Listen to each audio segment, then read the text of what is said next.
Hola, mi nombre es Andrés Julián Sánchez Becerra, estudiante de primer semestre de la Maestría en Administración de la Universidad Nacional de Colombia, sede Palmira, y este trabajo es presentado a la asignatura Economía de Empresa. En este video les voy a presentar el resumen de la lectura del libro Consumo Ostentoso del autor Thorstein Veblen. Para iniciar, voy a realizar una breve biografía del autor Thorstein Veblen.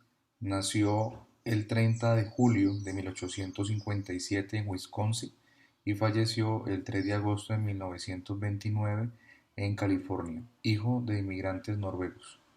Fue economista y sociólogo con doctorado en filosofía en 1884, pionero en estudiar aspectos relacionados al consumo copiscuo o consumo de lujo y la modulación pecuniaria o la comparación odiosa que se presentan en las clases sociales de su época. Se graduó en la Universidad de Chicago como economista y ganó reputación como pensador brillante y profesor innovador. Por su énfasis en los usos y costumbres sociales como fenómenos explicativos, se le consideró fundador de la corriente institucionalista del pensamiento económico. Dentro de sus obras encontramos la teoría de la clase ociosa en 1899, siendo la más representativa. Posteriormente escribió la teoría de la empresa de negocios en 1904, donde da cuenta de la teoría del ciclo económico. Más adelante, en 1914, escribe El instinto del trabajo y el estado de las artes industriales, donde relata la diferencia de la dinámica productiva y la dinámica comercio o dinámica pecuniaria. Luego, en 1919, escribió el libro de la ciencia en la civilización moderna y otros ensayos y los intereses creados y el hombre común en ese mismo año. Finalmente, el libro de los ingenieros y el sistema de precios en 1921, donde comenta quiénes podrían ser los sujetos de cambio social. Por su vida personal excéntrica, lo expulsaron de las universidades de Chicago y Stanford. En 1918 se trasladó a Nueva York, donde trabajó como periodista de revistas literarias y políticas. Sus hallazgos y reflexiones han sido ampliamente aportes a las áreas de la psicología, sociología y antropología. El libro del consumo ostentoso de Thorstein Veblen, 2008, es una selección de su principal obra de capítulos que son extraídos del libro que se llama La teoría de la clase ociosa de 1899, la cual rastrea la historia de la clase que surge paralelamente a la propiedad privada. Este libro es de la editorial Miluno, Argentina, y esta primera versión salió en el año 2008. Para el economista y uno de los pensadores más influyentes en la teoría económica, John Kenneth Galbraith, la obra de Bennett es un comentario intemporal de la conducta de quienes poseen riqueza y es un estudio comprensivo sobre, sobre el esnovismo y la presunción social aplicado a la sociedad norteamericana a finales del siglo XIX, pero es más pertinente para la abundancia moderna. Veblen analiza el consumo en la era depredadora para entender el porqué de las clases productivas adquieren un valor bien diferente para los ricos, donde el consumo derrochador, la improductividad, el desempleo son factores de prestigio y emulación para muchas personas en la sociedad. El libro, el libro consta de los siguientes capítulos. Tiene el prólogo, el capítulo de la clase ociosa, el ocio ostensible, el consumo ostensible, los criterios monetarios del gusto y la educación superior como expresión de la cultura pecuniaria que vamos a ir detallando más adelante. El prólogo fue escrito por Claudio Martiniu y lo llamó Bajo el prisma de la depredación. Veblen traza las coordenadas del ocio y plantea que están fijadas por la propiedad, la división de las clases, la industrialización de la cultura y el empobrecimiento de las experiencias.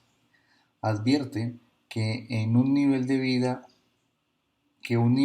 es un hábito que brinda una escala y un método para responder las situaciones, describiendo a aquellos que viven bajo el imperativo de gastar ostensiblemente. Advirtió que si un ejecutivo no tiene tiempo para gastar de modo notable, su mujer o hijos lo harán por él. La aparición de la clase ociosa coinciden con el comienzo de la propiedad. Ocio y propiedad, apropiación de bienes sin valor de uso y de mujeres. El canon de derroche se hace hábito. El deporte y todo imperativo de competencia presentan rasgos depredadores. Cultivar esos rasgos en las sociedades modernas es percibido como cualidades viriles, lo puro y lo impuro, la proeza, la fuerza y fraude van de la mano. La estrategia o la astucia, las cábalas y las creencias en la suerte. El decoro, la limpieza ceremonial y las festividades también son también exigencias vinculadas al derroche. El conocimiento tampoco es ajeno al ocio.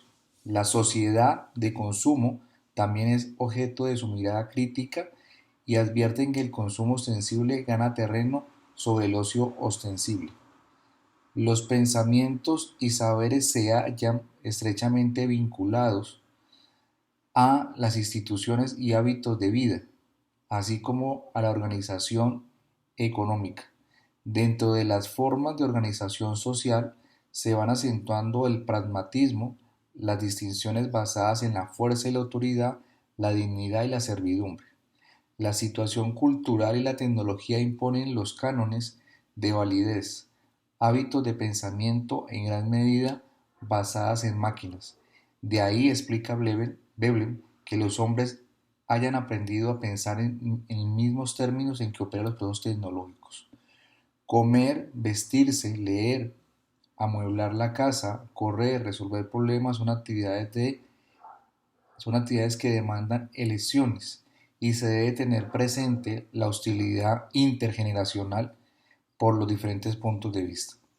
Elegir objetos, elegir bienes, mercancías, manifestar preferencias, es elegir entre ellos posibles en una forma de vida. Elegir uno no siempre es repudiar a los demás. El primer capítulo es la clase ociosa, donde la cultura ociosa se desarrolla con los estados superiores de la cultura bárbara, como lo son la Europa y Japón feudal. Pues dentro de estas comunidades bárbaras está la división de clases. Las clases altas de estas, por costumbre, están eximidas o excluidas de las ocupaciones industriales y se reservan para aquellas ocupaciones caracterizadas por cierto nivel de reputación. La clase ociosa abarca la clase noble, los guerreros, la parte sacerdotal, junto a gran parte de su séquito y solo realizan cuatro tipos de actividades o funciones. En la parte de gobierno, la guerra o la defensa, los servicios religiosos y los deportes. El trabajo manual, la industria y el trabajo cotidiano dirigido a tener el sustento es una ocupación exclusiva para la clase inferior. Incluye esclavos y otros dependientes, generalmente a todas las mujeres. Con una excepción, las mujeres de alta jerarquía están eximidas de la ocupación industrial o de tipos más vulgares de trabajo manual. A los rangos más bajos de la clase ociosa tienen las siguientes ocupaciones: la manufactura y mantenimiento de las armas, el pertrechos y canoas de guerra, el cuidado y manejo de caballería, perros y halcones. En las tribus primitivas se puede evidenciar que no es posible encontrar una clase ociosa definida, ya que dentro de ella no existía ningún tipo de actividad superior que haga que un individuo sobresalga del resto de su tribu, pues estas habilidades todavía no habían sido desarrolladas. Mientras exista la división del trabajo, se podrá hacer la distinción entre clase trabajadora y la clase ociosa. A medida que la diversificación y especialización de los empleos continúe, se podrá dividir las ocupaciones industriales de las no industriales. El trabajo de los hombres en la cultura bárbara primitiva no es menos indispensable para la vida del grupo que el trabajo realizado por mujeres.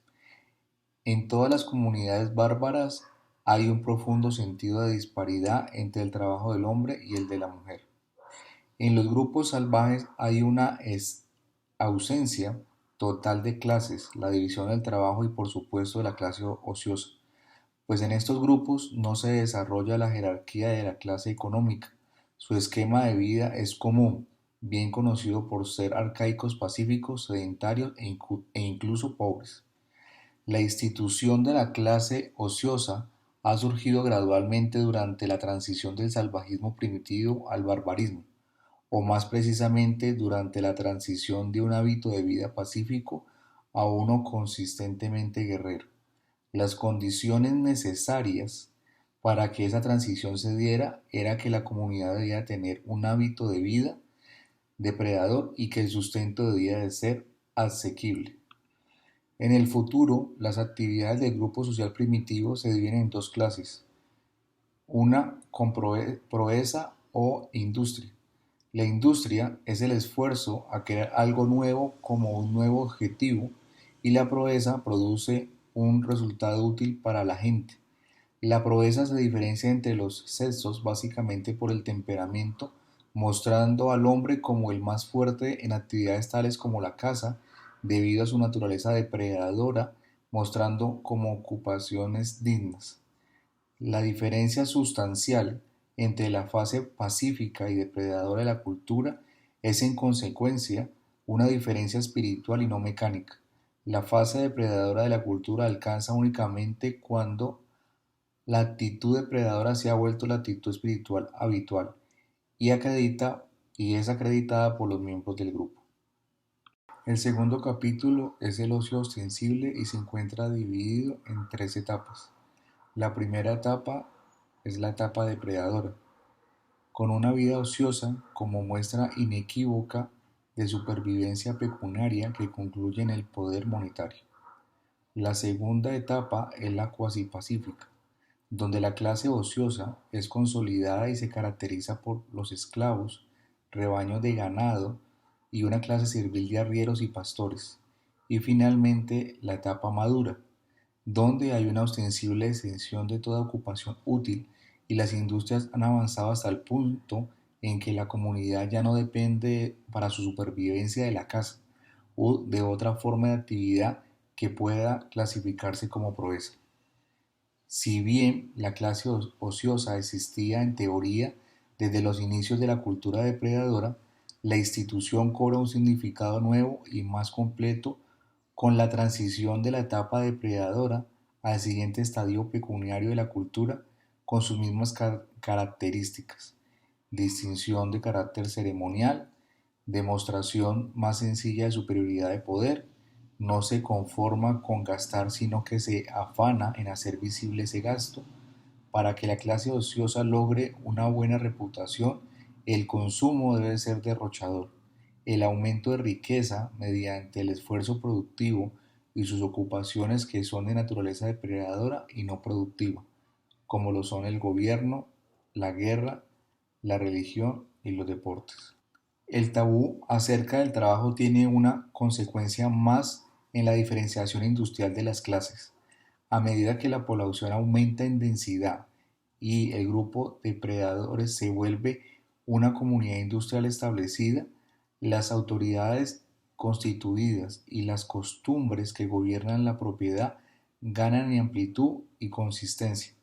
El ocio ostensible que opera con libertad genera la aparición de una clase ociosa secundaria que será pobre y precaria, plagada de necesidades y molestias, pero moralmente incapaz de rebajarse a buscar tareas remunerables.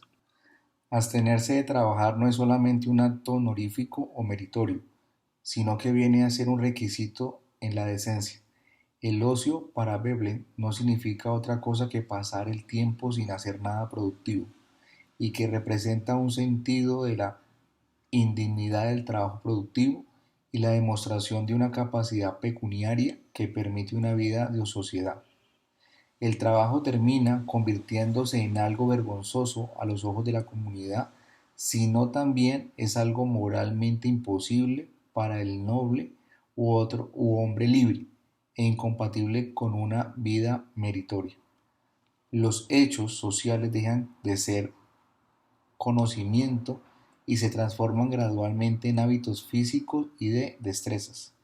Estos se conocen como modales y buena crianza, fineza y decoro. Las personas ociosas han de ser educadas, corteses, formales. Los modales son expresión de la relación de estatus y los modales tienen un valor intrínseco en el que el ocio ostensible se impone como señal de reputación. Los modales, la buena educación, exigen tiempo, gastos, de forma que no pueden ser adquiridos por las personas que se dedican a trabajar. El servicio personal ocupa un lugar especial en el desarrollo económico primitivo de la industria. La utilidad de sus servicios parecía ser el motivo principal de la adquisición de personas como propiedad. Los sirvientes eran valorados por sus servicios y con la extensión del empleo industrial aparece una división del trabajo en la que el servicio personal y la atención al amo se vuelven la ocupación especial de un grupo de sirvientes. Se da entonces una diferenciación y multiplicación continua de siervos domésticos y personales para que de este modo pueda exhibirse el ocio ostensible. El trabajo dedicado a estos servicios ha de clasificarse como ocio y cuando se realiza por personas que no son libres económicamente ni la cabeza del establecimiento, han de catalogarse como ocio indirecto o ocio vicario.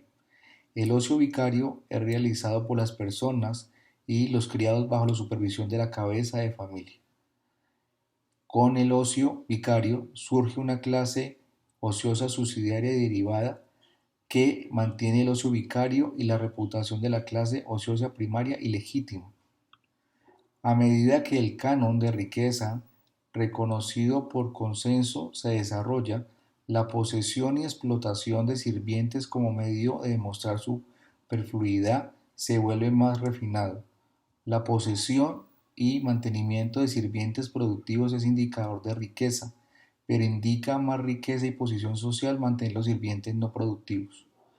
Los sirvientes surgen ante compromisos sociales de los amos y los trabajos demasiado duros y de abundantes que estos no son capaces de hacer.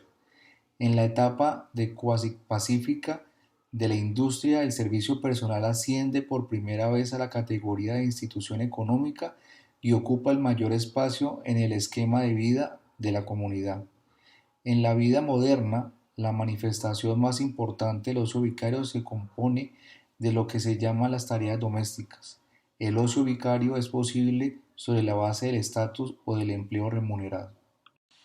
El tercer capítulo es el ocio ostensible, donde Veblen estudia la forma que tiene la sociedad del momento de ver y utilizar el consumo ostensible como señal de riqueza y poder. Anteriormente se hablaba del ocio como señal de riqueza y distinción entre las clases sociales. Ahora se analiza el consumo como demostración de grandeza y reputación. Este concepto ya aparecía en la cultura depredadora. En esta fase, los hombres consumían lo que las mujeres producían. El consumo improductivo de bienes es honorable. Adicionalmente, una porción de la clase servidora pasa a ocuparse del ocio vicario de bienes y se identifican por el uso de uniformes y vastas zonas de servicio. En la etapa cuasi pacífica tiene como principio que la clase baja solo debe consumir para subsistir. El consumo de lujos y comodidades le pertenece a la clase ociosa. La diferenciación ceremonial en cuestiones de dietas se puede ver muy bien en el caso de las bebidas alcohólicas y los narcóticos.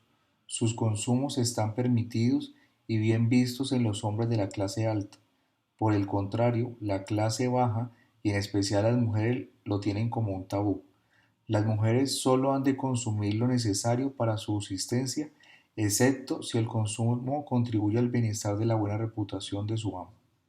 En la etapa del desarrollo económico, el consumo de bienes sin restricción, especialmente los de mejor calidad, le pertenecen a la clase ociosa, hecho que desaparece según se consolida el periodo pacífico, con la propiedad privada de bienes, el trabajo remunerado y la pequeña economía doméstica. El caballero ocioso de la etapa del cuasi pacífico consume bienes libremente en cantidad y los de mejor calidad, como evidencia de riqueza. No consumir de este modo es señal de inferioridad y de mérito. Esto también afecta el estilo de vida al tener que refinar sus gustos y surgen los buenos modales. El consumo ostensible de bienes valiosos es para el caballero ocioso un medio de reputación. Para exhibir con más ostentosidad la riqueza, busca la ayuda de amigos y competidores para regalar obsequios valiosos, hacer fiestas y entretenimientos costosos. Conforme a la evolución de la clase ociosa, surge la diferenciación dentro de la propia clase según la herencia de riqueza y de alcurnia. De ahí resulta una clase de caballeros ociosos sin dinero o marginales, de medio pelo y que están más cerca de los niveles de la clase ociosa rica. Se convierten en cortesanos o miembros de su séquito. Se hacen sirvientes buscando aumentar fama del patrón o amo. Distinción de clases entre libres y los serviles o los nobles e innobles basada en la naturaleza del servicio prestado.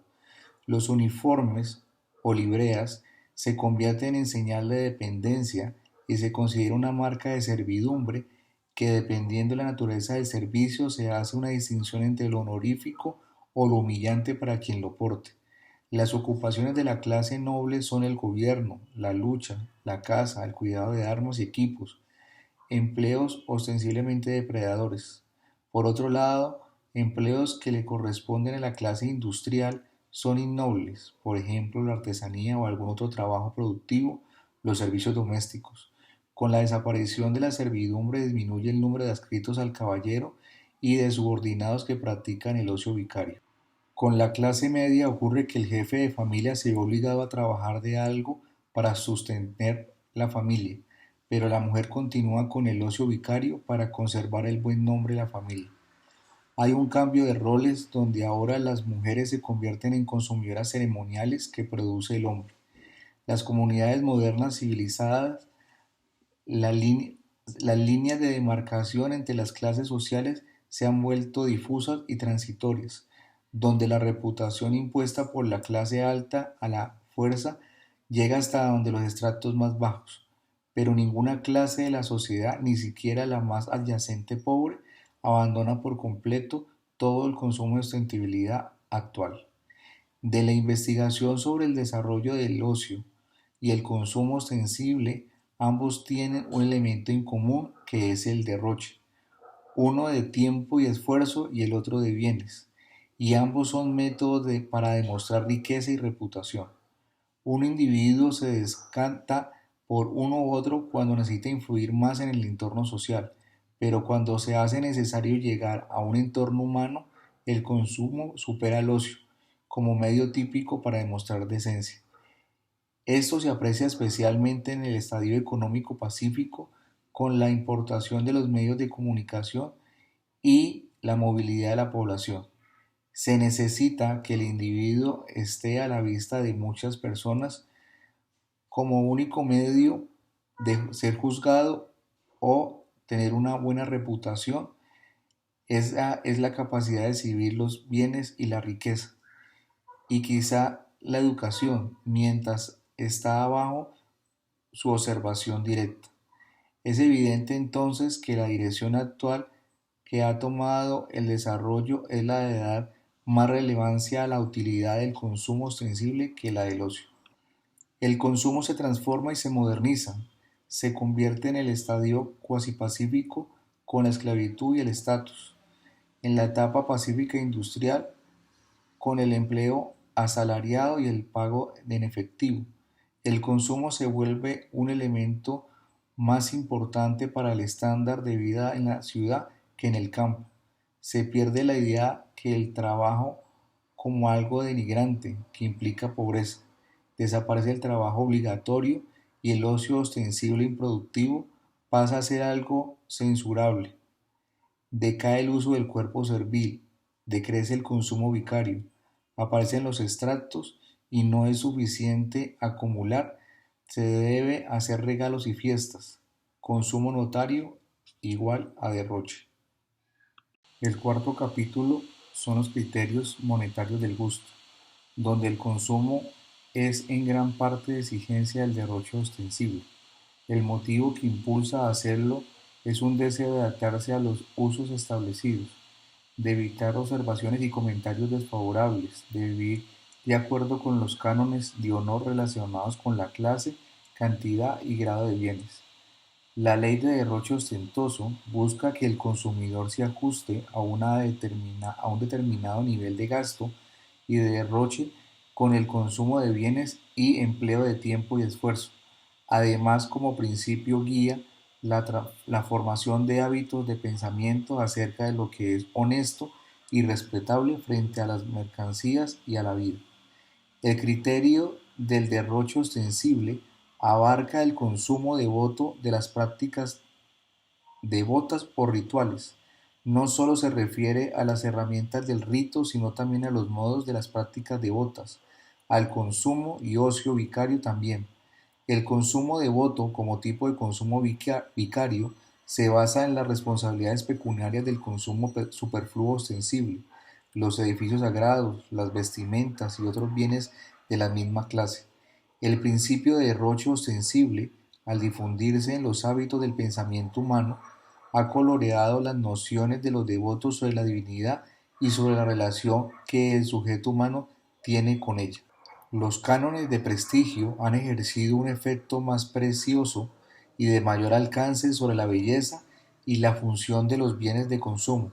Asimismo, los requisitos de la decencia pecuniaria en la concesión de belleza, la utilidad de los bienes de uso y de los bienes de lujo. La utilidad de los artículos valorados por su belleza depende fundamentalmente de su costo. Las cucharas tienen, son hechas en diferentes materiales, pero cumplen con una misma función, como ejemplo.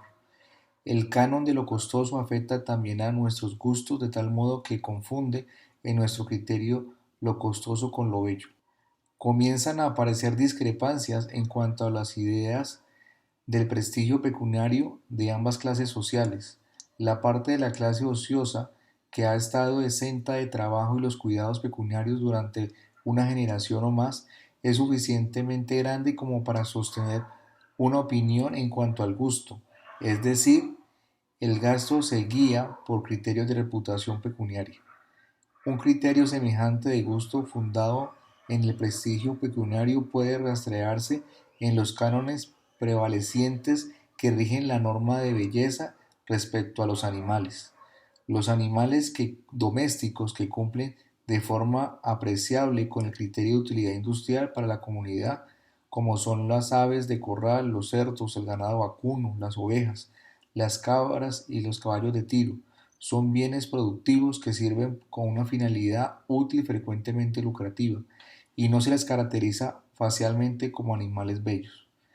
El caso es diferente con aquellos animales domésticos que no sirven para ningún fin industrial, como es el caso de las palomas, los loros y otros pájaros de jaula, los gatos, los perros y los caballos de carrera. No son por lo general artículos de consumo ostentoso y de naturaleza honorable, y que son considerados bellos. Los criterios del gusto han sido influenciados por los del prestigio pecuniario no solo de respecto a los bienes del consumo, sino también a la belleza de las personas. En el caso de los hombres se destaca el porte digno, ocioso, y la presencia corpulenta, que está asociada con la opulencia de los hombres maduros. Para las mujeres el ideal de belleza exige un físico delgado, con manos y pies diminutos, demostrando que la persona que tenga esas características no puede realizar esfuerzo útil y ha de ser mantenida en la ociosidad de su propietario. Lo que se ha dicho sobre la influencia de la ley del derroche ostentoso sobre los cánones del gusto, puede decirse también que leve cambio de terminología. Los bienes se producen y se consumen para facilitar el pleno desarrollo de la vida humana y su utilidad radica en su eficiencia para alcanzar dicho objetivo y en evidenciar una relativa capacidad de gasto. El consumo de bienes ostentosos es prestigioso y por su utilidad ostentosa son honorables. El hábito de convertir el costo ostentoso en un criterio de utilidad aumenta el costo agregado de los artículos de consumo. Esto se refiere a los bienes hechos a mano o de manera industrial.